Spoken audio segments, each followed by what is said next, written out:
Подготовку квалифицированных кадров для сельской местности Владимир Уйба назвал одной из приоритетных задач. Варианты ее решения стали поводом для диалога с ректором СГУ Ольгой Сотниковой. Ознакомившись с положением дел, руководитель региона указал, что на многих территориях, причем достаточно длительное время, в коме отсутствуют фельдшеры и врачи.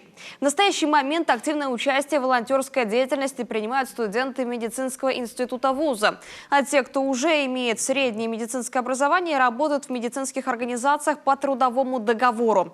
Это на сегодня 64 человека. Учащиеся младших курсов помогают при работе горячей линии по вопросам коронавируса, организованного на базе Центра медицины катастроф.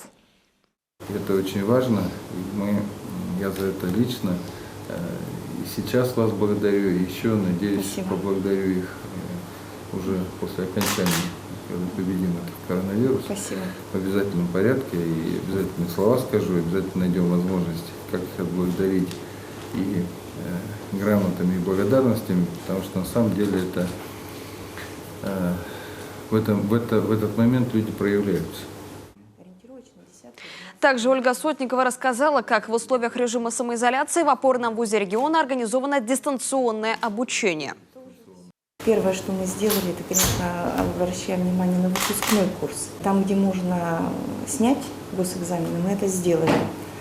Остается госэкзамен и защита выпускной квалификационной работы. Мы закупаем программное обеспечение для того, чтобы это было проведено, ребят, чтобы аттестовать и выдать вовремя диплом.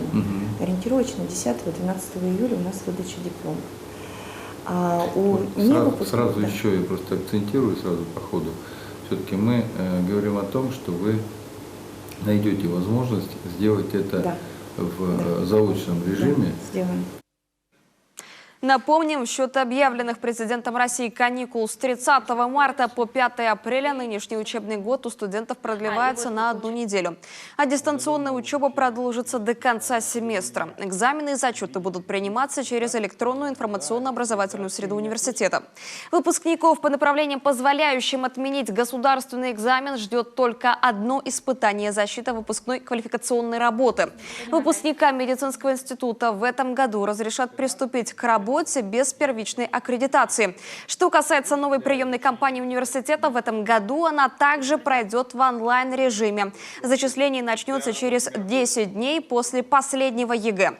Документы от абитуриентов будут приниматься в электронной форме.